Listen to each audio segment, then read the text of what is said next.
Ghana the Shemaima Mamunyina kwa Baba Sompa 106.5 FM Accra Branson say the Ghana today Jumedi the Bremo Ghana today no yabota ni sen sembi fa Ghana ho stories e trend fa Ghana ho and some edi him edi de ncheche no na edi ababeto mo nimti efri sabre ya kopim se no nso ebepa ho sema eduo no ebema mokwan amama bemu ne de yen yatena sie na ye de Ghana ho nsem nyina na ebrewo na we see opportunity man say wodofo bi di ne birthday a eno an say we send message there for your Facebook page no Sompa 106.5 FM Accra. Sompa 106.5 FM Accra. Na ODEHYIEBA we like page na we share page na yes simple. It anytime be I beba live no. Na when ye wo page no so timeline so na woni ye akonakra na. It wo radio station na wutia emu de ubenya kasebo a eham ensem bia efa Ghana ho amononia na Sompa 106.5 FM Accra. Wo pe programs ahodo a wutia ma wadwene mu do e ma wo hunu nyansa e blow the nonsense out of your mind and also Sompa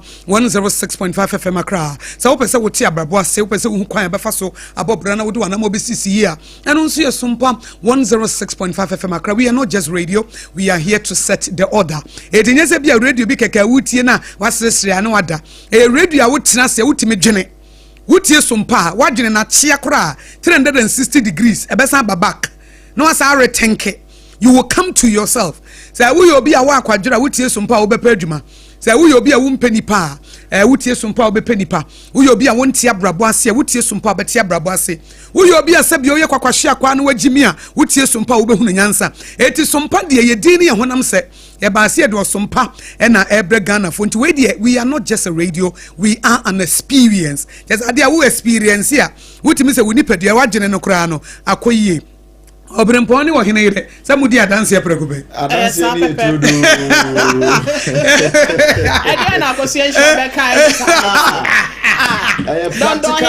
practical experience practical experience and now some kai with ka some wo wa ye adwuma radio mo 25 years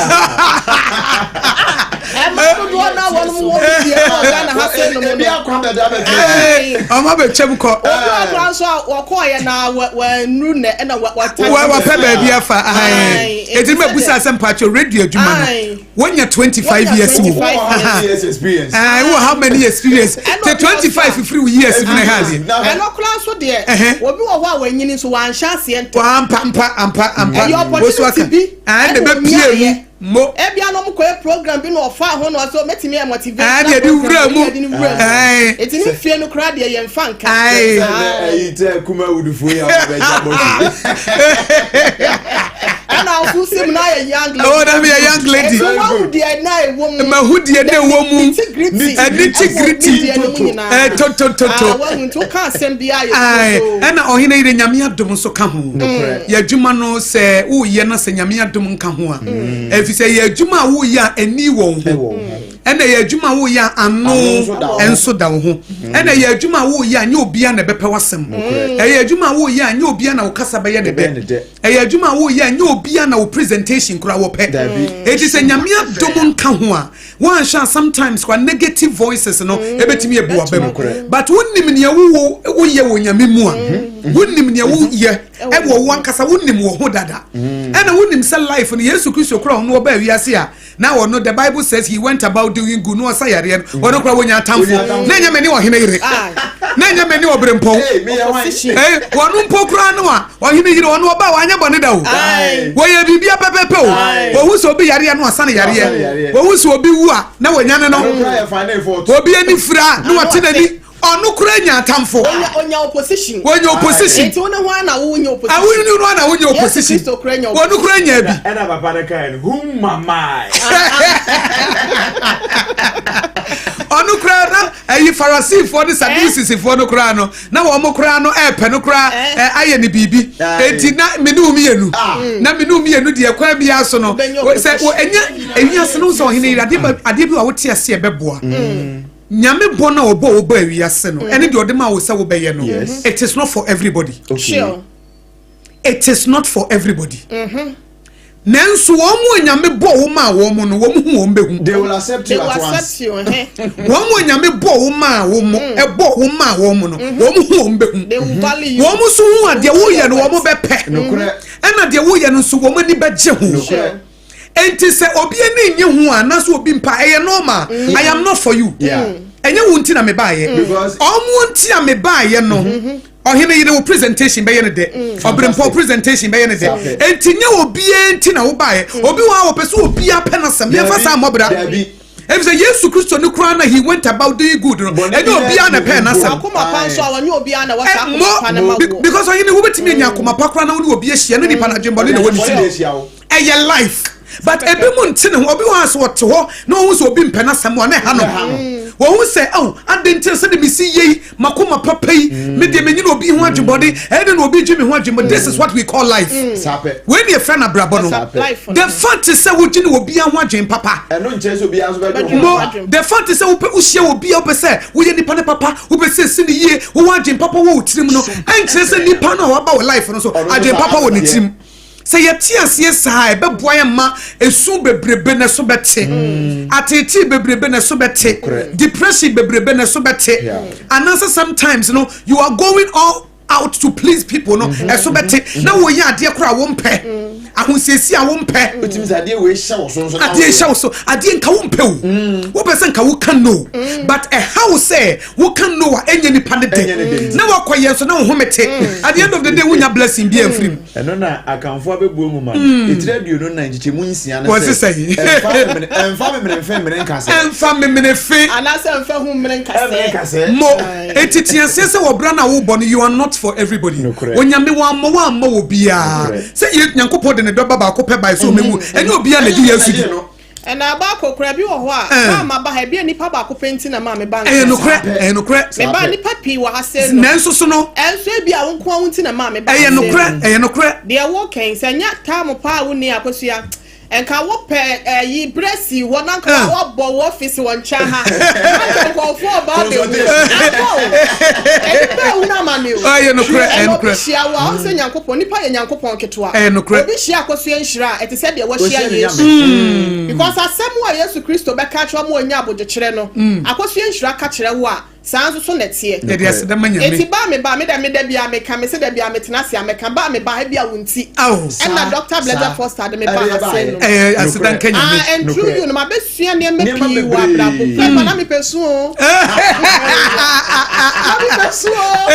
na de me ya confession many a days many a me na say ne be sa ba pe se me be onim nyansa so wa ji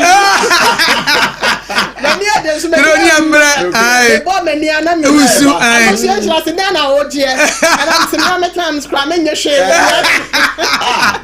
ne ma me nye de metimi no na ko wani me lecture bi o se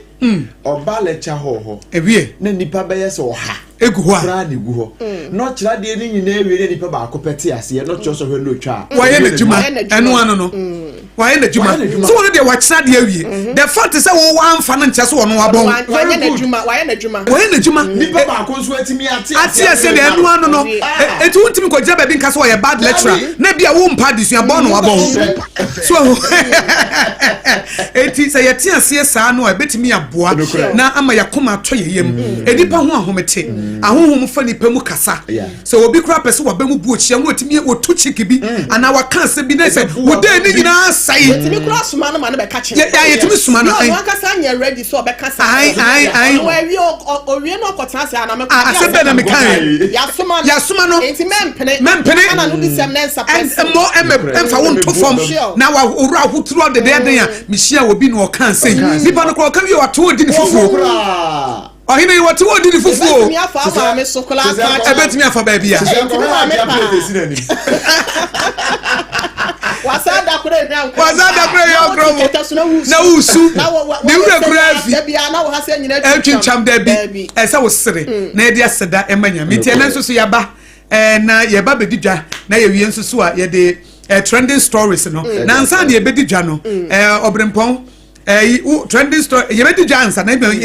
me trending story ba ko answer okay oh yen fa no ma ye tiefo akwaba na ye wi ane ama wo mo ne ma papa de wo mo de bechichi wo mo se ensu a wo mo bedom aduane wo mo bedi na no pai de wo mo bedi na owia hospital wo mo be ko wo mo nya malaria duro wo mo bedom kese Sompa Ghana today de wo nya tia wo be nya ni nyina bi ene so mebo 21st clinic no I said Dr. Blazer Foster Besram I know Eni ama wu no na do you you busy Eni ama wu no yes o Besram no oba no so wan krobia me gina street no so wo baptist o before oba anajo no Yesu Kristo ketua yes o baptist o before ka bia twam say na me de me wasan so ko 21st clinic ko kwasra o fantastic ona na mo o say we read the book of Job Nyankopon tina him no hu say bonsama be no say na free na be so me na mo I say na free was say me dia me na asase no so ana no so be pia na uhu makwa Job say nti uhu makwa say wakwa Job no ono abona ho ban eti me busa Dr. Blazer Foster say uhu Sompa Accra say o say yeah fine pa fine pa who 21st clinic is so yes ekoye pa oh yeah obi my trending story back fantastic enra idea ba ko a trendy pa poku asensa mam kwan a trendy papa kwan we dey so ma anya nsa na afia kwa wie ye omukro mo be dare wo a trendy o na enra so anadwono mi wo ara ya ba ma twa me message me ko hwe ya wo mo se enne ne china wo na pake won ka na wan akoba nan e de afa kwan ne so ahwe se ne a Ministry of Roads and Highways and Ghana Highway Authority for the by Ghana Highway Authority for crowd the letters by press release by say one more kwan ampa every Monday no more ye and transport operators say one more park one car no man nante akọ sam pass say kwan one more ye dia so one more ye dia na one hunu sam pa dia one planned strike no so do and we ya no mo jam na mom so amukọ no mu say we dey say that Accra dia emfa ho so o makọhwe won be come strike no won be pack on car no my demonstration enti poku asense mom ekwan no da number 1 on trending yeah trendy o poku asense won o maji baby ekwan na nsuo topa ase de wugina epum anase tsunami amakuro bia da na ebutu omo te kwan so kwa adwuma no ho say woni private man bi de ya adwuma no oni abotire obi we because you betimi the traffic so be 2 hours and so na we ya ban adwuma kura no so kura de ene e bon kura one shot time say we tro bia 8:30 na wonu office ma me na kwam hakura o sa te ibese amasa man hwehwe e se ofiri kuma se ba omudru nsawa mo so mo fa samsam ai kotoku enya ade a ebi wo ho mo fa main street main road no na wo te ho na wati mi afa nto mo fa fa chiri ubesi nkwantia no na kwa akwanwan ba bi ono fa se ofa ne car because cars ne do na no mo kire se essay wudu ba bi ho ye ne dia wo na mu adede na du dia ho nya no a na no ayi ente na nsa ne na me ne madam for driver ni because this is so free and cry no concern ma this work for aburi fine no say je ho ne dia I ho ne dia dem kakra ho no kra no ko for dia kwan ne say bi nye but e better sin adie no o concern mo nti won ko dru ko for dia no nko dru ko for dia aburi ho na fe wa wura mu ho na afanse mo kwan okay nti ama ankofo kwan ye tintin driver for no say one be park come car na kwa akoye inspection this one na the road inspectors omo he kwa na nsa no mafa so say no Ghana Highway Authority the press release by say e kwa no machase ye contractor na amane kakra into won koye ene wa konso into won so mo kwa akohe say e yampa say yampa de say the omo pe no de a still on demonstration on be ye my media na yemfa yemmiga kakra eya na yesi ni po bi eni ni lemu akwada obon wa omo achechede no mako yampo ababa wa bia wanya mfinhie aduo no wakwa akwatwe mpene mu oden British akokora bia wanya 74 years amo omo akwa akotena mimmo ayini din but ye baby atena bia bia na se akwa ya se na bia ni gye bia ko pa e no timi ko twa short time no aba time bia pa bia na omo ko no omo basa na ebun kam so o mema fe na nyina nso omo ko ho na se papa no during sexual intercourse no 74-year-old man British wa famawu ama ababa wa na wanya mfinhia aduo no ye kasa no an court no etwa e de aba ne se won konkoda afiase wo ye interior decorator ye friend no Miss Agbomeji Pearl Agbomeji nti say ye kasa de say 74-year-old British national dies during sex at Dodrodo ewo East Legon. Na oba no a omude ne court de ne tum no Obrempong aseche ne say obi no obi akohye dem na omu ekosepe omu hu ne kuwi ase be ma na firi mu a oba no de we de ne nya asem enumere say ma lawyer boy until say be forensic audit ana say forensic ankasa hwemu be koso e be hu say ebia ba na anye ne hwe physically and I say wanye ne bibia a lady to ni wo no because Abayiwa no very young and papa no was 74 na 74 according to prosecutor na Marco watch resa Bema na wa free mo no your friend John Scott Hughes and na o invite say ababa wa no Miss Bell no say on share no ewo American House ne no na omo kɔ hɔ no na uba nkwa nkodru ho na yeso mo maneye say ya baba wa no na suggest say American House ho no won kɔ hɔ na mo nkɔ bia na mo kɔ ye no anase bia no wa jini bi techiri na say omo hookups ni bia na we said you no na we dey girlfriend and kasa na me ka say omo hookups no a obi timi frɛ obi no ohia no baabi onim no baabi a omo ye omo abrabo fia na obi a pɛ ne baabi afa na me ka say bia eti we dey papa 74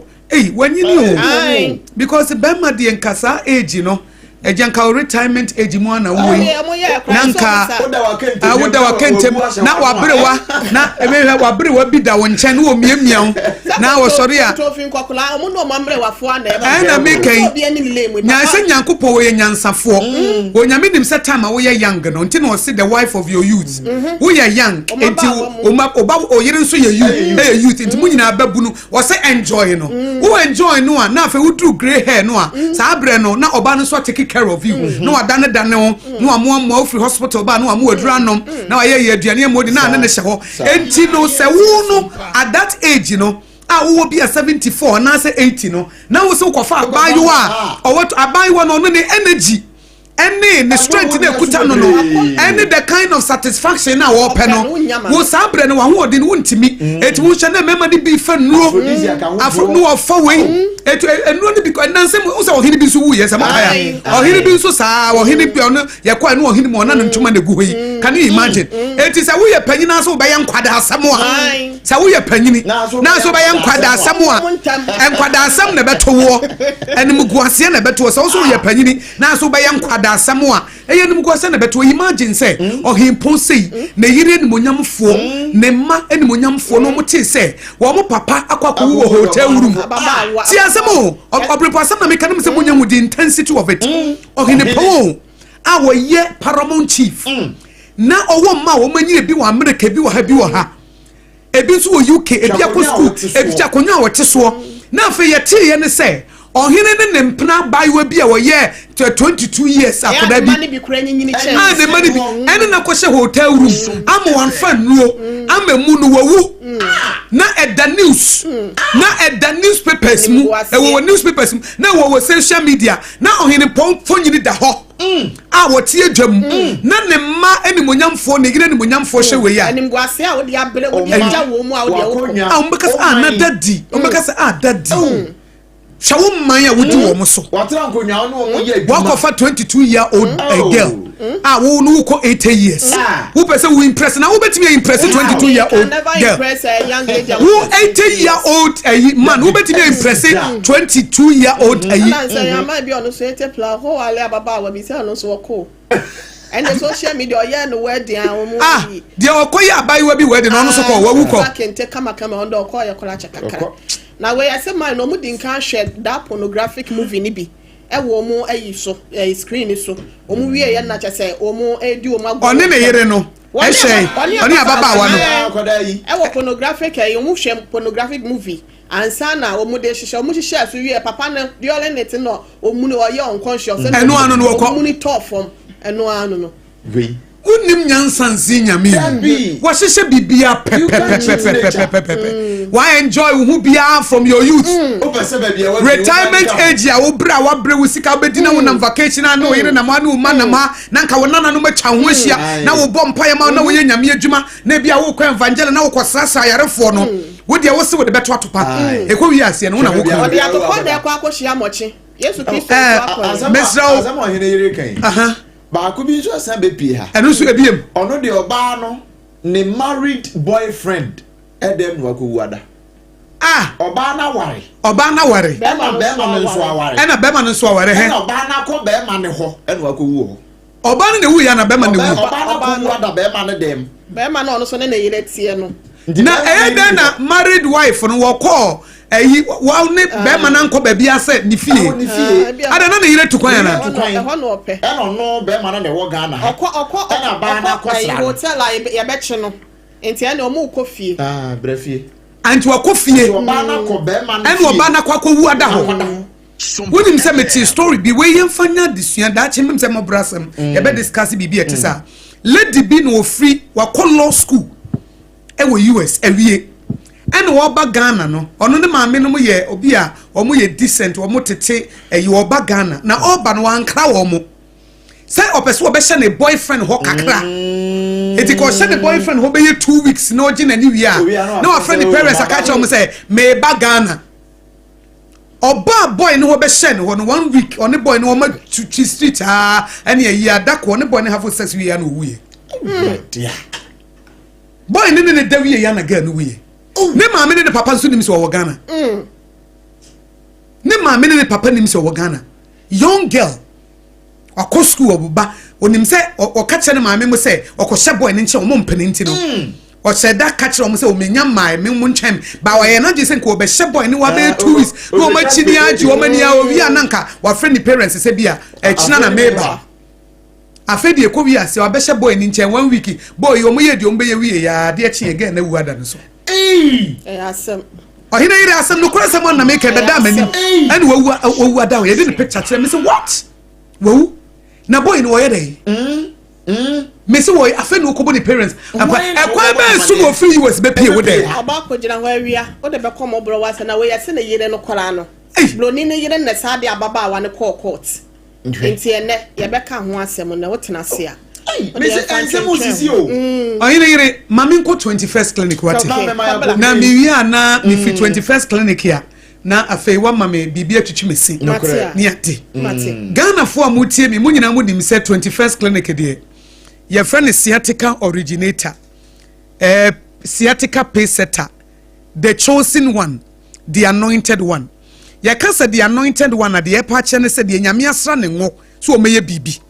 ene ye ka se the chosen one na de ono woda nso a obi antesa no enti se eba sciatica yare no a the chosen one the anointed one ye from the 21st clinic wo mo ma kanyina no they are fading away wo mo ma kanyina na boa bia epese wo dore strade a eya wo sua praku wo mo nyina pese wo mo sua 21st clinic nenso wo mo pre no mo tare a no wo mo awai etere mi busa mo say wo to ase abra bomu tesai wo sire etesai wanantu ene wananti so etesai nansen wontimi hya he oni biemo ho nansen wontimi hya slippers ni biemo ho nansen wontimi hya shoe ni biemo ho nan kakra chini a wo kɔ office bank manager na wa hya slippers adan a wo si wananti no emututu wo hya shoe a na emia nyamia na emia wo nerves na efa wo sisi achi no a efa wo to ase na fa wo srem na fa wo nase ne kopie wananti ni ho no emu aye mre wo yare na ye frɛ ne sciatica bra 21st clinic na yemfa massage papa so bra 21st clinic na doctor for mu ni madwuma bra 21st clinic na a nurse fo a wo mu ye adwuma a wo mu ye ne yie na wonim se nkrofo bi wo mu kɔ hospital wo mu se sister Akosua me kɔ hospital bi a nurse fo ni mfime wo mu nyina wo mu phone so ene wo mu kɔ TikTok hye wontimi nya sabo 21st clinic wo 21st clinic say wo ye nurse ni na wo ye adwuma ne hu se ukutafo ne be yi wadi. I'm telling you, ye ne ye patience ho agro, ye ne ye patience ho agro. Enti utimi ko hospital bi na nurse ni wa relax te ho na wa ma ne phone so na wo TikTok na wo chicha pictures na wo ko Instagram na wo ne nam Facebook na wo hwehwe bloggers na wo sresre sa wo ye adwuma wo 21st clinic na wo ye nurse ni na sa wo ye doctor ni ye ba na ukuta wo phone na ye yi wodi at once immediately by force adentia ye dwene ye patience ho ye be se wo dru clinic ho a wonya service bi a wo pe na me ma waso te se 21st clinic do enye siate kankwa na o musawo eye ayaresa bia wo maboma edimu eti say hypertension say diabetes say eye stroke anasa yare be wo de fabra na ye moawo malaria yare bia e wo fam wo nipadiem eye nipadua na yare dia fabra 21st clinic say ye nipadua no ena yare free wuti besi unase apart from say ye sciatica commandant ne researcher ne ye the anointed one, the chosen one no yare bia nso yesa if say a full clinic eti be confirm I say menko hospital be jojo menko hospital nurse fo be bubu ani chie menko hospital wudru ho ana wo mo nante wo so menko hospital wo da ho aso obi amfa wo ho menko hospital doctor na wona ne girlfriend esha office na wo mu din komo na patients egu ho doctor who was her office na wona ne girlfriend ete office no mu din komo na patients gu akire na wo mu hu ne omo nyame pa cho 21st clinic and some nonsense no hu bi o 21st clinic some nonsense and hu bi o it is a wo per hospital wo ba wo be feel benze wo per hospital wo be feel say empire hwe wi a eye 21st clinic 21st clinic there ye ni hu agro na ya sheda abie ye branches no e won krabata bebre ba bia ben wo betimi aye adwuma na anu ya relocation, repositioning, rebranding ya batantra here runabout Tantra Hill runabout. So wo free Achimota Mall na wo ba so ho. Na wo fro bepono na wakọ Tantra Hill no wonsa nifa so ha. Wo be hu say signboard ka siesi ho. Ya tro so 21st clinic the sciatica expert. 21st clinic the sciatica expert bowra ho na ko share services a akono na wonso wodi ho danse e na wo free amasama kwan ya yesi atitize kontebe yi be ya eno nso wo ya fro Tantra Hill runabout no na wacho wonsa bonkum so wo bon say 21st clinic nso na etua hoyi enti bra na yenso mo sompa a doctor ne nurse fo a wo mu gine nipa ho wo mu wotsema massage bi e be ye wo no ye be no me wo to ase ye be no me wo semu no wanantu ene wananti na afa wo nerves no sa chia kura no watenetene sa nerves no so wa pa bakura na enkranhya ba sa nerves ni ne buofu a wo besesere e say 21st clinic de adwuma no yetuase ye clinic an kasentia no pa ye busa wo say wo hu mfa wana anasa wo yare anasa wo mpom din wo fom 21st clinic efro sebra ya doctor for ya ready ya nurse for ya ready say ye de customer service papa ye betimi e de asomwo sa wo wotemanso a Roman asafo ne nchen hwa ene ye wo mo kanso a obom kwan so new market wo na wo behu ye sa wo kumase so ehwa overseas Sompa FM ye headquarters no sandan no emu na 21st clinic ewo mo sunyane ye the regional hospital first gate ene din hwani mu na techiman so OGN bank dan mu ene yewo adehia mo won kranza ye ben children's park mense wonom ene wo mo mikrun kranza na ofiri eti mense wonom mo so mo nkọ ba bi ye ben children's park na ye ben ho mo takwa ye ne Roman stores no edin hwani mu na takrade afie kuma number 9 taxi station no ho na behu ye brekum yenie ghost yenie obuase ye mpese wo betwa kwan ache eno nti ya ben wo pona no eye 21st clinic eye sciatica expert eye 21st clinic eye customer service eye je eye 21st clinic eye timi esum ye eye 21st clinic adwuma no ye tiase eye 21st clinic wodi woni padua ebreyen a ye bayi ni yi ama wo ansan wapie ni ya ye wo massage bi ya ye physiotherapy bi ni ama wo nuro bi ye nuro no wonya bi wa bonten gisa clinic hwa enti frɛ 0540 311 311 0540 311 311 0540 311 311 still 21st clinic a sciatica originator or a sciatica pace setter or a sciatica expert or a sciatica commandant or a sciatica researcher or your sciatica the anointed one or your sciatica the chosen one etibra na yensum wi 21st clinic still sciatica expert enti Oheneyere ma ye bibi ntwetwe yesi na aboma yeduane bi ni na afa yemfa de akanto aso yo ene na the chosen toothpaste and the devil no of the moment and what Pepsodent cavity fighter and one no and I can for the and one the chosen paste chosen toothpaste and no ene Pepsodent and no one free tete ye nimu no enu nti no ya se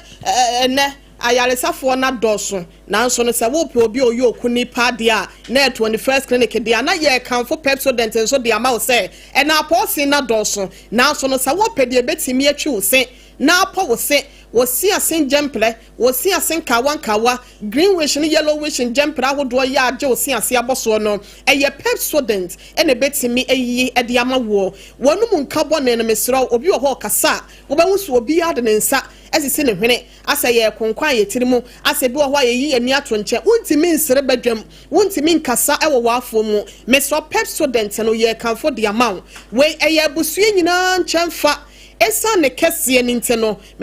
family one kura de ya na me pepa na afen so no eja kwa park no eno so ewo ho ye wasahye one ketwa wo sane ya usika setie bia no obenya wo so ne wo de Pepsodent ema wo se nya kekra ewo num enesa wo situ na wo kosi ane bone den no etimpatwa denti na wo tena se edi toothpaste biala bi akwa kwotwetwe wo se na wo se no ase no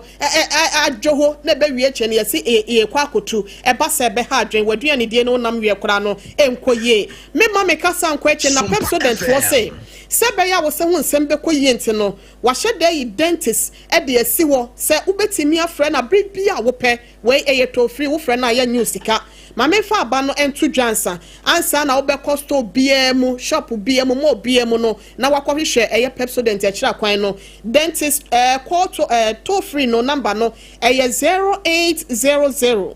161 000 0800 161 000 mpacho ubetimi afre Pepsodent de eno ano no every smiles matter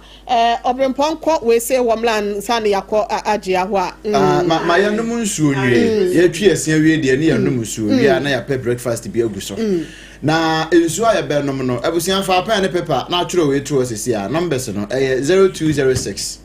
469 430 0206 469 430 and 0303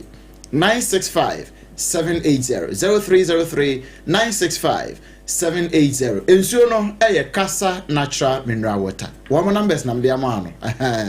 enti baby awo dwumadie bia wudi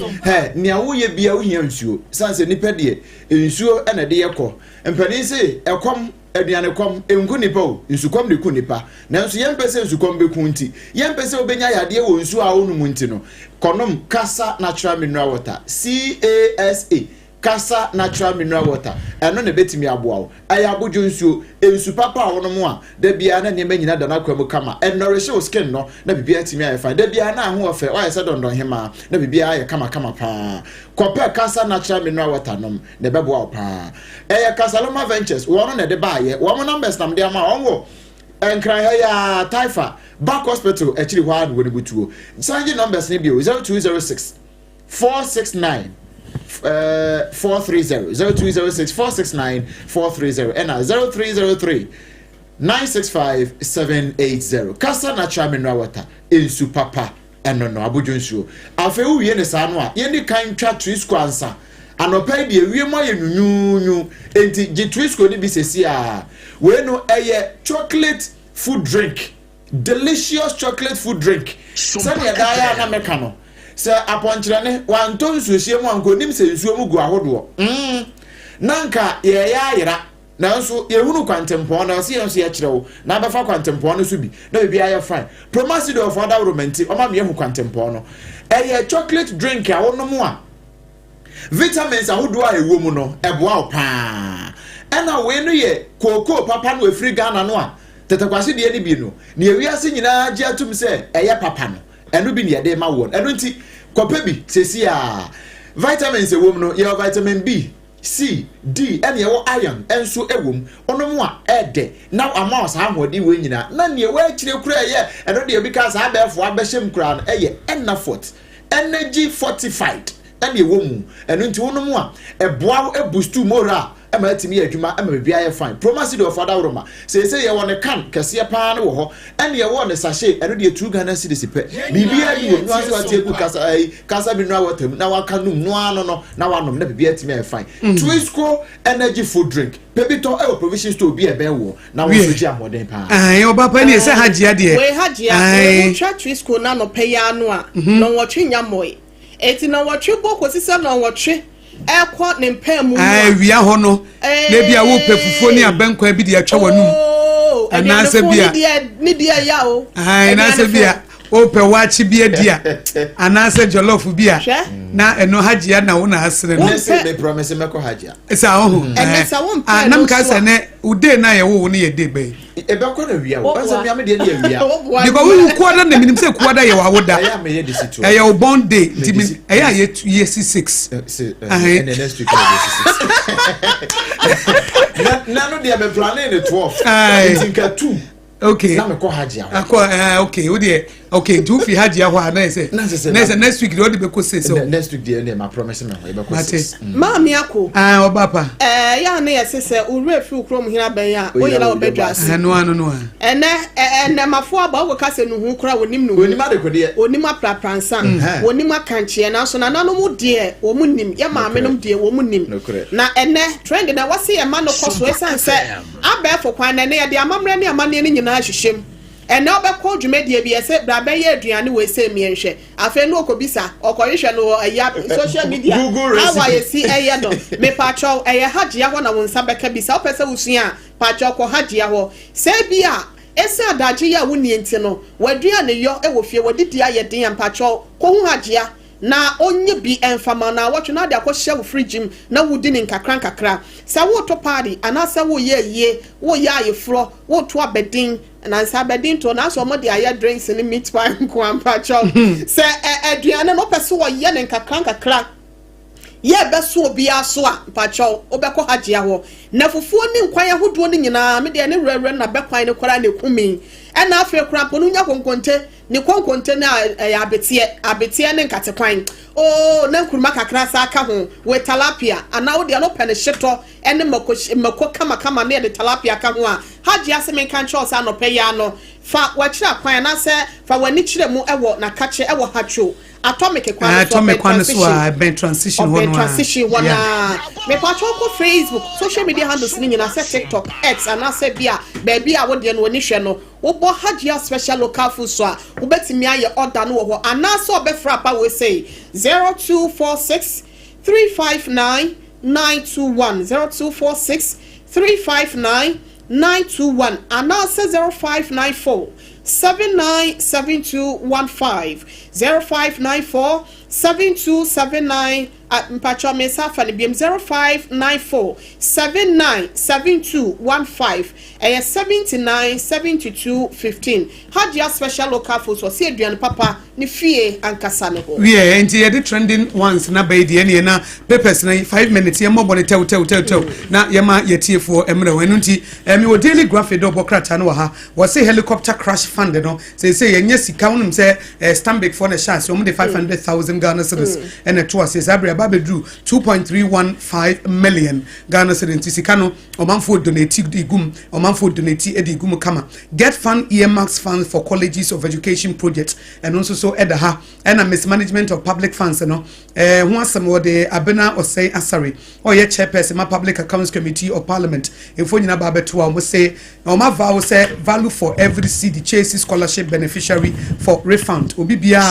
scholarship woni ahomfa so ne sese wo hwe na wotimi etua na pepe penti no we daily graphic double kratanti mama yenso mo Obrempong okay and me gina aya chronicle breso sem double kratalo na me fa no semfo adwempo no ho a na media free ha na kese ba ko de Chelsea pressifo akọ oma recover arms and ammunitions within 24 hours we am 24 hour patrol team no ni am agegere na semfo adwempo ye wa ha sei no na no a wo mo eyi nkoda enenam street so overhead so egigi sika na mpanifo ye so ye deport wo mo na semfo de ababiem say undocumented beggars Oma Saba street ne subio.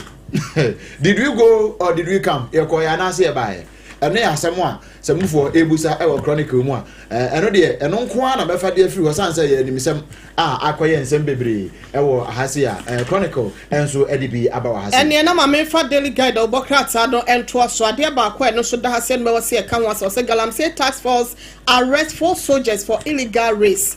ɛsɛ wokɔ ɛyɛ takwansɔyem ɛyɛ western region simpajanhye hɔ ɛyɛ ade a asrafoɔ bɛsɛ 9 yɛnhyɛ wɔn obi anka wɔn ati kɔ so wɔn nkɔ ne nanam site ahodoɔ bi nkɔ bɔ galamsey ho ban so wɔn aduru hɔ ɛna galamsey task force ankasa yapa wɔn no wɔnom akɔkye wɔn yɛ no ho nsɛm ɛwɔ ha sɛ nom na Nana urges stronger institutions for Africa development. Kane mampenyi de ma my Ghana na danko akufuado na ene ya yeka se wahye se empenyimfo ya wonom so at the National Defense College na no wanya wonom afemu de sebe ya wombetimi aboa ama my Ghana ye ho bambo ho ensem no ebetimi SCP na esita na kakra ye ebetimi de ama wa se na court nso ye ka se regiment no great estate wono so no ye se na nkofo bi pese wo mo efa anaso mo take over no so no court no a stop wo mo we ene kakra bi e ka ho na delegate obokrata no pay wode ba adwamai so Ghanaian Times and so the kakra by no say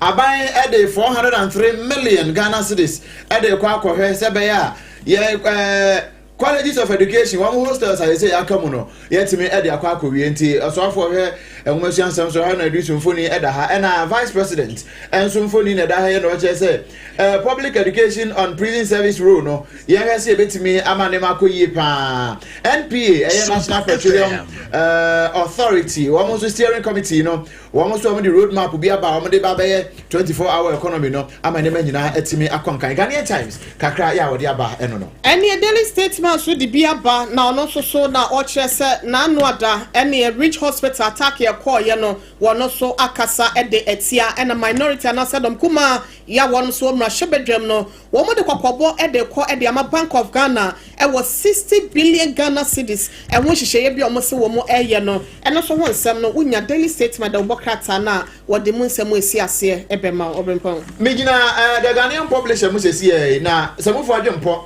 ɛwɔ ha ɛna ɔkan wɔ se aircraft safety is national security enti sɛ yɛ wie mu hyɛn sɛ yɛ fidie bɔ mframa o sɛ yɛ emu bia adu prekɔta o ne nyinaa no sɛ ekoyi a ɛboa ma ɔman no yɛ mpuntuo ekoyi pa ɛna afei ne nyinaa so yɛ bambɔsɛm ɛde ma ɔman no ɛno nti ɔsɛ yɛ na yɛhwɛ ma ɛwɔ mu nyinaa nso etimi gyina brane na ne ma nyinaa etimi kɔnkan wei ɛyɛ the Ghanaian publisher ɛna ɔde aba wɔ ha na sɛ na wɔka mampani akufo ado nso nsɛm a wɔka kyerɛ abiman ɛfuo nyinaa ɛwɔ si ebe strengthen the institutions no eno nso emu nsem wa ha si wo sese ahwe ne anhye mu kena eno ahwe yi ana edioman no na se biman nyina no akwakoto oyenimu ene na mamenfa Daily Post the obokrata no sorry adwa so na Bawumia Hearts man who threatened to kill Mahama and his wife unse ko fante Fante comedy. Nidia kasa the Prince Ofori. Oka say okojina na TikTok platforms oka say obekuye Mahama no de ne yire nso tie atwa so no. Ya ade aye Bawumia wakwa akoma no awa 2 ye no ho ensem ne mfonyi no da Daily Post animu ha se no na MP nso SSA wonom ade eye esamo ato man ni nyina anim se yenhwe na ye gas ho nsense gas cylinders no yemfa ensi baabi a eye na yebetimi akrakra ne ye sebe ya wo bi akofele eye gas a won cylinder mu a wode ekɔ no ye se kwan mu etimi ade atoyere nkyem benti ne kwan ya wo mbefa so a wo mode sa ne ma ne besi se esi hye mu anase so te so no ubetimi abɔ ho ba na so bekrakra na entimi enkopa ya na se enkofo a oye ne bi ma no ya de a Daily Post obokrata no wono so e de aba beto animu hase na the new crusading guide na me de sorry me de no so ha se na we de aba wa ha e no che se na no na nkrofo oka se Brigadier General Michael Opoku na nkrofo ha se ya che no se wokita akode bi a ye register etu a ye mo ho e no che se nya no kre Ghana Armed Forces de aba se nya no kre ye nche no FBI nso nsem a na ewa ha se a news you kre de ma we the new crusading guide de aba o se FBI clears Cecilia Dapanso, Office of the Special Prosecutor, says Sanity. Now, Maripoma Saga, Omo Aye Pokwa Sense of Mukwai, Yes, one more site there. Now, so a month for us, we are very that Accra, Nyadi, we are the new crusading guy, you know, so the back Accra. Obrempong be dance 0260196064 and 0260196065 0260196064 0260196065. We are not time here bambi shedrono. What pebianum no one more to aduane nya wo de no. Watimi didi yie wo honam ye wo ya na no nso afiri ho na en wachi no malaria de what to ase kura. Hello. Hello. Ajani moni ana. Ajani mo dem. Ajani mo free he. Madam. Memo aduma. Aduma ye. Yo ano pengo. Nyakopa ya be di bank election attack kan. Yo. Ya so ye ye ba ye Ghana aduma. Ye Ghana. Eda ya kuma promise say defeat my Ghana. Ano pe di bank election attack here. Menke wa komi. Come to buy a tampon. Incoming a Guadela. Now I'm in here incoming. Ajani mo wawie. Ana de obachi ai. Ai, eni. My name am Teko. Ah, eni o de kam. Mem o 1 minute ne yanso. Ana na ke. Anto me charu kana kina organizer. Ana the friend say, "Haji Alkapia, kanzo ko national organizer." So the only thing here, Galamsey start no so ja fuja ko na mbolo. Enti ade ebe yi. Wo ku ya ye ku enti ebe timi akọ. Enti bebe wo mo ya so ja ko ba mu na so ja ko ba ko. Abedi ebe hu. Enti abanu yiye mu ye. Wo mo na ma tie na, wo ma dani brodi na wo mo ko so mo tigi, wo ma dani ga na bo nsamwa. Wo mba so mo tigi na, ye mu say ya ta ti ye su no. Asotwi ne de mo mu sa. Wo ja je tie to ma si ye pa. Sompa FM. Ajani wo yeso mu yesoja fo ankasa Sompa kase ebo ne wo kasa ai. Etina de wo ho no no. Ye mfa de wo to so hello. Hello. Me pa cho ye from say na free.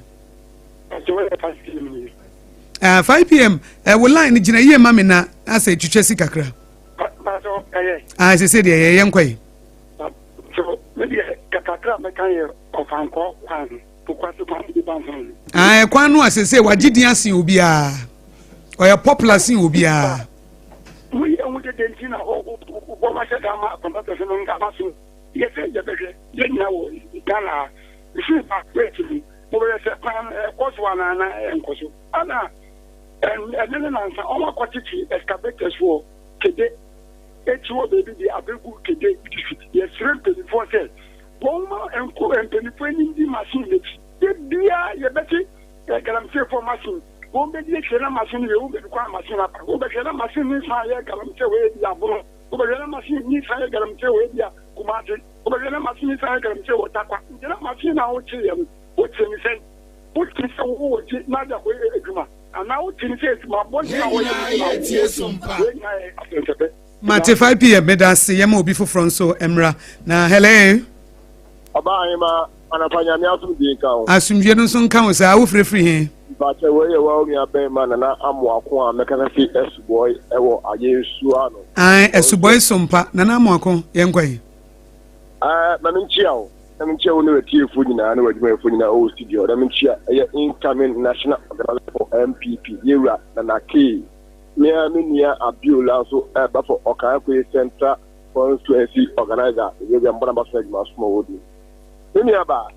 abawe enye na adwen sem or Kuetia illegal mining any galamisi or the Kuetia. Because why not just of the Kuetia? And yes, I'm moving to the blah blah illegal mining galamisi so. Because at the rate at galamisi,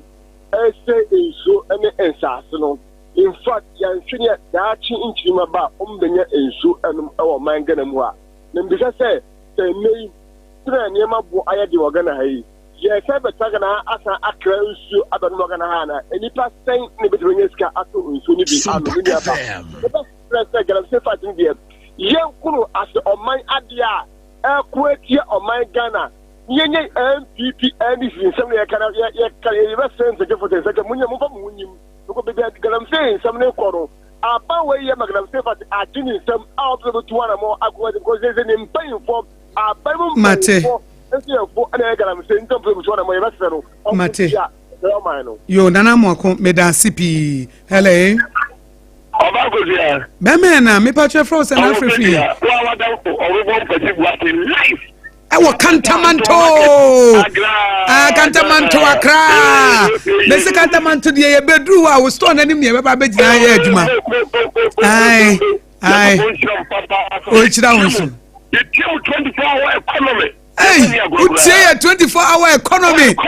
And no. Meme na yengwe. Ayo. Abasa kumfin oba woman organizer e kan kan wodu e bana church ma bra champo no na MPP for the neighbor e mi no wa fa yin gidin gidin yinu pe abrand here bi tawa no mo demonstration no NDC for the demonstration ambulance e be say oda mo ambulance na mesenda and then the other nipa ko reach hospital e ko board adopter for na nurse for o wo wi ase you be dwele no na be twa e do ye bi a hwe bi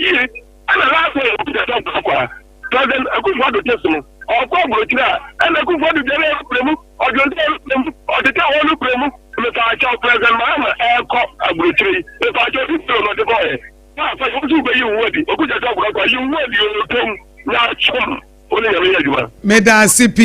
nti e de wo fa course no ye me ankasa me ameba Jeremiah Simpson wo se wo ya ade pa enti ye mfa de waba hello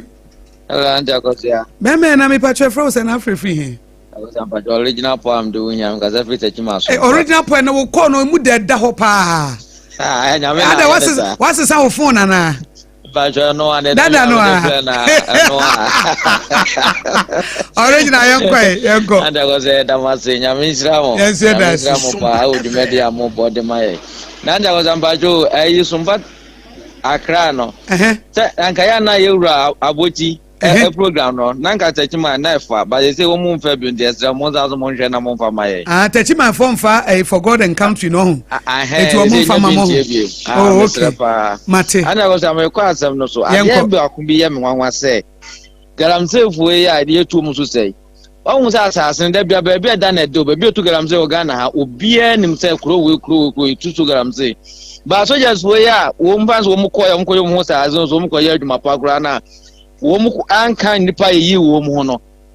yetime hu wo mu achi wo mu san krofo we wo mu nka ye ho adan na garamse no mo ye nde film tintin ye ntimi hu wo mu anchi wo mu ema etuo ntwa na da bia ye kona krofo wo da bia adwuma ye koso ene mesre aban wo de minsa yewura mama Sompa de no anotie enti mesre no wone ne krofo no nka se no munya adwuma pa ese wo mu nanim ase womuntu asema no neso womantimentu asema no neso adwuma mu ekokwaza se Akosua eya nungwaze no mde amano timesre one ne nkrofo ne nkasa mate original po yenso yeda CP hello good morning me pa chefro se na free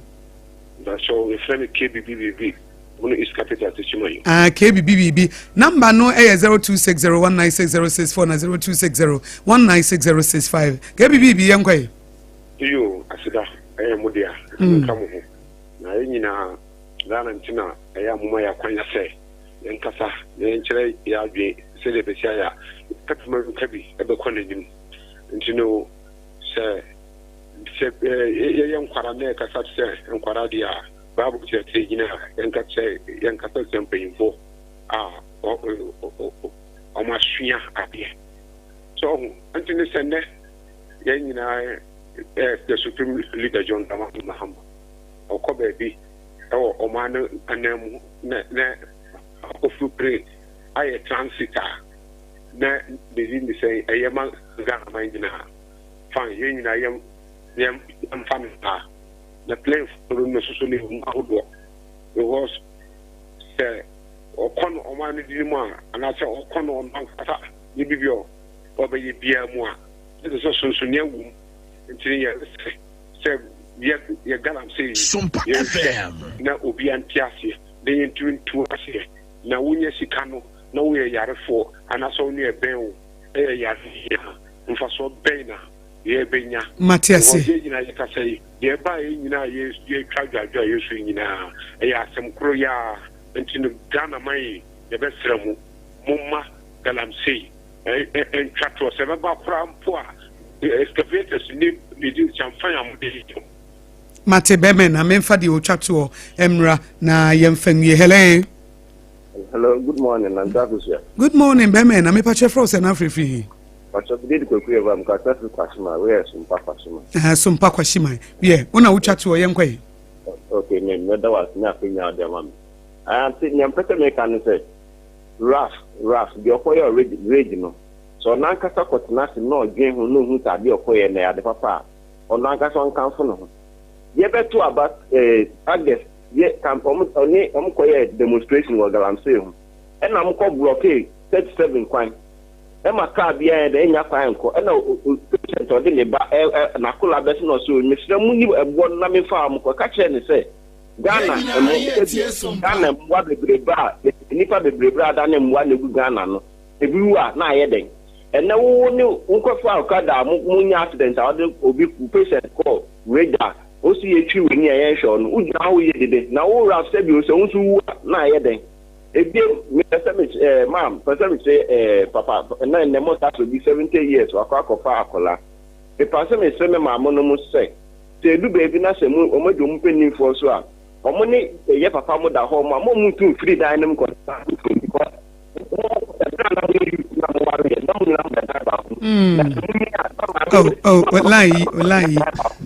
Line Mateo point and I say Mateo point Mateo point and I say your time no as no case ye papa no munyinia eno de da chi bi e beka ho ase be fiada we be man say we young na we yere no the wife of your youth no when treating ye a umpanyi bremu no se nyame suro ni obani mo be kire wo ankasa na nyame adom fiada mema story bi papa bi a o de masem sa ha obey ya obey ne ho wamfi no na wonya be 70 na yare bi born yesi stroke na edini si akonwa mu no amene tibi twa ba abu no se kofa wo side check for no mo mehwe side check for na wo mokọ no ade na etize nya misro ni mu oba kire wo ma wo ankasa no wan hwe nche wu anu se wokọ eti ende da chi bi fiade bedi hu nkomo eti Obrempong edi dwumadie no wasi ye sorry so ma be safo kantanka se no na odi the birthday anti safo kantanka me mana afishiada ena mema ne benku adi oh okay oyo no nko a fantastic mema ne benku ni nkruma efise ne birthday na se mema no duane nti ne mema safo kantanka benku ni nko bi ani bi ofia ha ono nko a munyina kwambede wo mo ono no ne shia ne se de besia ye no a enti ne safo kantanka mema na banku en okro wesu ye fie die onyabo fie die kama pa na birthday na eti madam wase ye ko ye de wiase eti ye sorry sui na safo kantanka the tip of sports no aba wo wie ye no na Dr. Prophet Kofi Oduro no so the first service no aba first service ni wie pe na Apostle Franco Sai no so ato aso ama ye Apostle Franco Sai Victory Charismatic Chapel na ono so de 30 minutes nyame asem chi and English no de bebo we ya na system abebo ye juma kopim se premo beto premo to ne de prem to breka se ebo mu ohamo a e free Sompa FM Accra na enam ya affiliate radio station ne Ghana ha ne amono ne ene ba bia no obi anya ho mfaso ye wi na mobransam ye obi ansem na ye transe e be ye dankasa mobransam ye obi ansem ye ya na for God and country na omonso ababa betenase no Professor Kobla Abochi 2:30 to 5:30 obi ya na hot bite Kasia Bono, Yadiaba from 5:30 to 7 p.m. Top story so ekaho. Yewie ya ebo 7 na man who is also God. Na mango day na ono so the third service no aba. Owie ya 9 na sida phone so de omo de aba beto so. Sida phone so wie ya na afi so ye de aka nyina aba 11 p.m. to 1 a.m. So for solo at the last service ne beba ko so tie Sompa 106.5 FM. Ko ye page, ye Facebook page, na like ye page na share, YouTube nso follow ye na fa wo fidie no so to Sompa 106.5 FM wonya ho mfa so. Yeda mu nyina ase. Mama nka bebe kaka fa makoma mu hne ho nkyerɛw obɔ me ne mabusua ho ban media no hwɛ mabusua fi awon to aso so awon to aso so hwɛ mama nka kyerɛw media mama sere daa ne da media no kyerɛ papa de tiri kosa be bia ye obi wɔ hɔ aba emeya hyase bio nti mu ranom na mo kan fo mo saa oh Debbie Pepsodent 200 grams for no asem na ye ka yo eye kokoko Pepsodent kokoko promo no nie eye Pepsodent kɛse dada no a na ye de 25 grams aka ho jiwo de na ba wo busua ho ban na hyɛ wo se mo de FDA aje grading crash way ana fa na moko Yeko ye train wo garden. Na me prene. Mama, javelin. Oh, sir. Na plate no so e. Mama, enye plate o, discus. Yeah, training every say best inkunim difo. Mo asem say, ansa na mo bedi nkunim no. Mo hia hodin bebre. Say ye chocolate taste ni tu nchen a. Ene fota e what Swiss comunu kra energy boosting vitamins. Ni minerals a. E bo nkunim difo. Se mo. Mama, yeah dase. Me mo fa ya pomudi hu hia me. Twisco, power your dreams. FDA aji a JJ in Krato Yatu. This is our own. Let's cherish our own. Talk on one, the Niji come one, the Rishim one,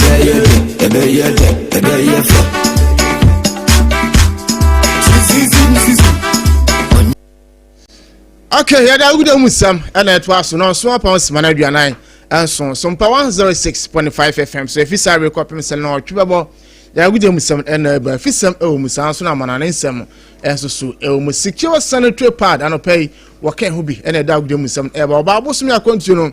be secure e dey amawo and ntina de be can fix secure sanitary pad and sorry man kwana kwa gibi na obosu me akontu na nya kama emfa ema kasa mi no water and pay so can ho bi abodunsu a ebo ne padua no na ifin bia enso e dey afiri ma skin so no etimi toso enti umpewe na opede koje kasa mi no water mo amuton so no mesemo enkonko ton so bi akeke na mum koje kasa mi no water no ton na so enya sika na fa gubuto na bia so etimi nya kama open do so port to afran 44 0206 0206 469 430 0206 469 430 and what me dimo for ba center Dr. Time that so was we yare no fabra no fabre ento so na wontu ase emfama esan se woni atwe enyi adoa yare bia to so a etete na ha no enkase yare we dia no na dimbe kom da bi enu ntina medum afo ba center Dr. Time that so aba enso dia ma no bo 24 anu fori chiremu enso ya so ne bra na yare ne fabre ento so ne ntu ase emfama ye kire kwan e won kan ase ne yo pokua ase mayira pokua se maira ehwa ena yewo sansuna santimanta muso no yo abuakwa agogwe ne aban school no ena dwihwe ne mu frɛ ahoman 0244774282 0244774282 wem na abuafo no pay o maso asen da gude mu sam eban tentam sen starting ewo chan tournament am pacho eno so eguso a ekoso na enu a match se ba so enu last run of matches no eno so 8 e ba so na me pacho sei ena esi ekokwe Nigeria ehemienu Emma Congo enso entim anti enso na no chino Sudan Dr. James Kwasi Apia Mayere and the boys no o ma shebi Senegal enso entim an shemti we enso no last round of matches group D and so etim bass now after last round of matches no group D say group no say ana esiti Sudan ehudika onya 5 points when I go be a Senegal to Smino on 5 points on one of Nigeria at Osmian onya 3 points plus 2 and our Congo chat to onya 2 points minus 1 and so on manase plus 1 so on pedum some for na mame quarter final lesson I say team sam almost wetima qualify as a countries almost wetima qualify omu and so quarter finals of Chan tournament and so guso ekoso no Kenya and so hobby Madagascar Tanzania Morocco and watch Uganda Senegal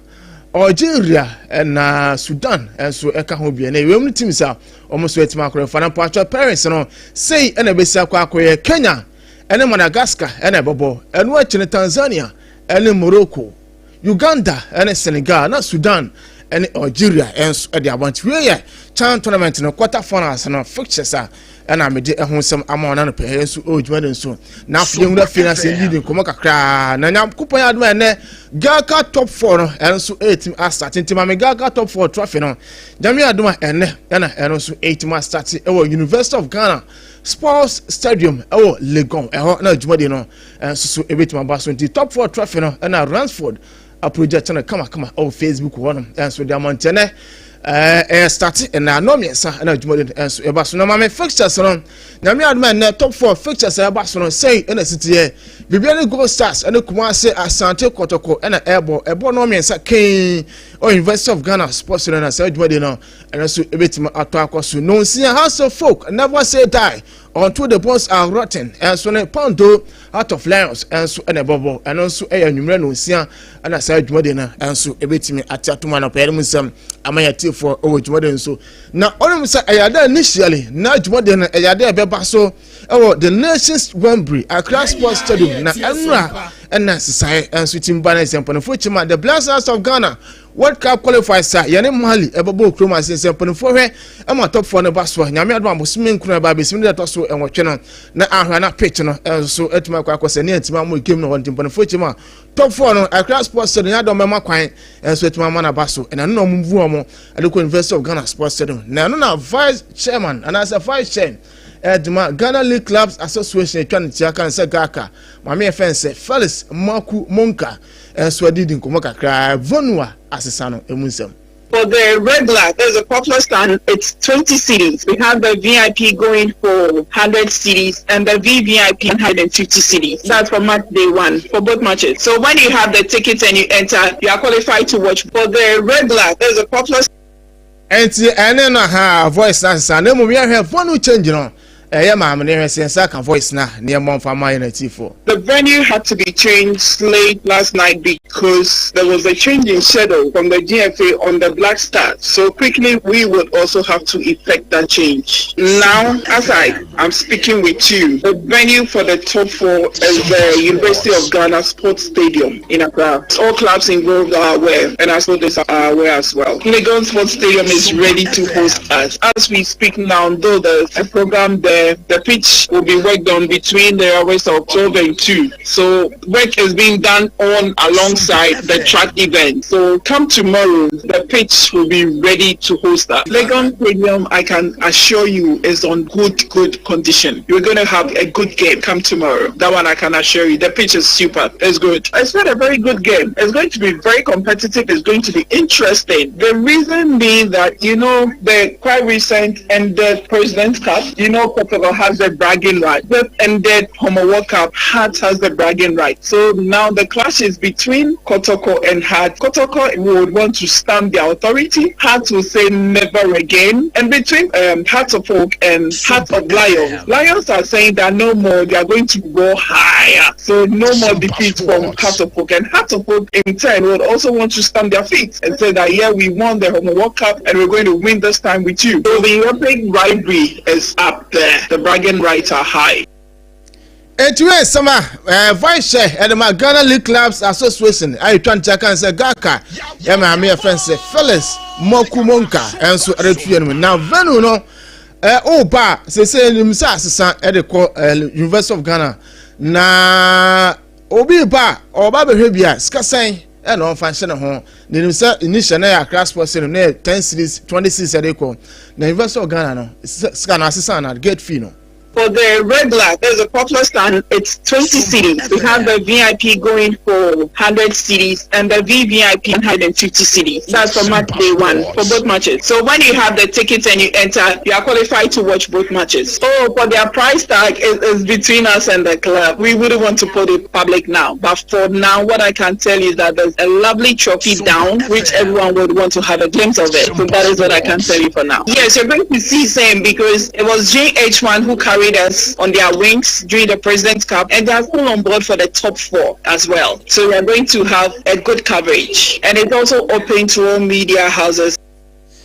And you may command them. I'm going to channel. Next summer, say get fee and watching TV right, and then central form of accreditation once them and no bullying out of fan or the man of Pedum Summit for now. Odronya, administrative manager at the Ghana League Clubs Association, 20 seconds Gaka. No, so Venu as saying, we didn't come back at Fahu. Accra Sports Stadium, central, accessible to the local communities. We should be crowd, Antiaba, Baba, the Kubitinaba, Labraka, Commission, but let me call Legon. I think I'll be Cheska, a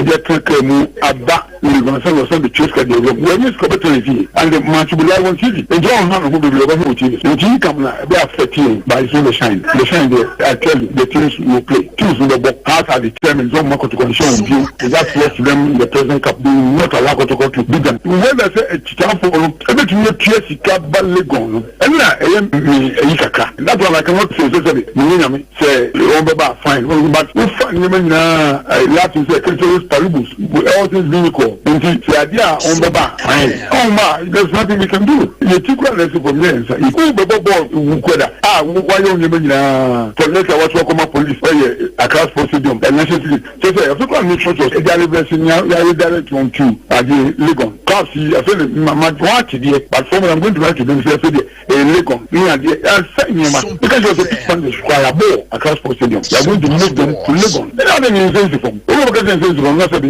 Don't be truthful. They're insensitive from just that we don't have anything to do than to play. Mind you, say I'm mono, so I'm there. Let's do mono after the Black Stars game because the Black Stars game is on the 8th and the league is kicking off on the 12th. So no time more. So we just manage and play.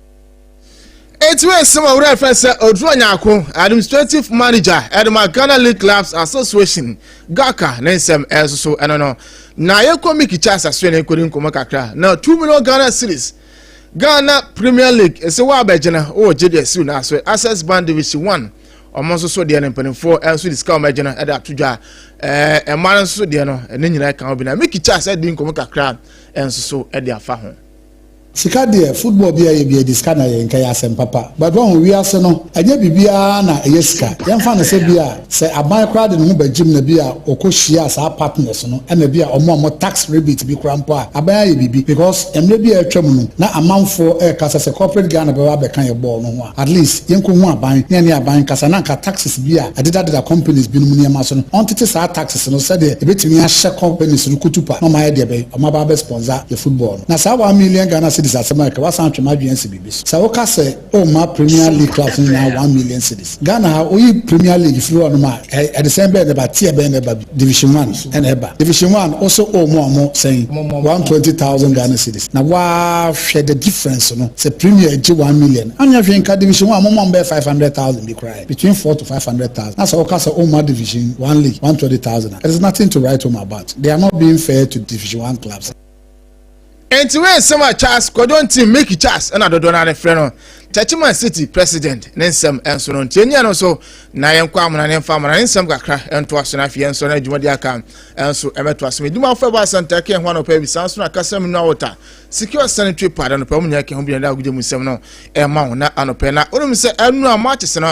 and also AB 8 me equal so Champions League last and I say we last one of fun and I say qualified finance and no matches in the B and so 8 ever so Frank certified SM Emma quarterback FK equal 3 and on Craftsman Disaster S1 Emma Powerforce FC and so Eshimino or Rangers at the fee no be say that Rangers bet my you wanna come and so Rangers and 2 quart in town or motifie Emma team friends Club Brugge ever show my coming son Emma mutim back and Spanish La Liga Real Madrid at the fee Shabako Emma was sooner and Timati and 51st minute and Kylian Mbappe a converted penalty and so the Madrid and Madrid winning by 1 goal to 0 or Sasuna and so Timati on Champions League qualification and also Etimeguswa Ebasuna and now Rangers certificate Emma Club Brugge ever show my coming son almost estimating back and now head coach Rosa Kenneth Alexander Martins and so and Sam Kakra and to the net is a disappointed Kakra. Russell, a 3-1 defeat in the first leg tonight. Can I just get your thoughts on that one? Yeah, so I'm really I'm frustrated, disappointed with the goals we concede. It's like we won't concede goals like that again. And then it's so difficult to then stick to the game plan. So then we make decisions on the pitch that are not what we've worked on, and it's just out of anxiety and desperation to then put it right. So I understand it, but it's frustrating. So we were all over the place for 15-20 minutes after going 2-0 down.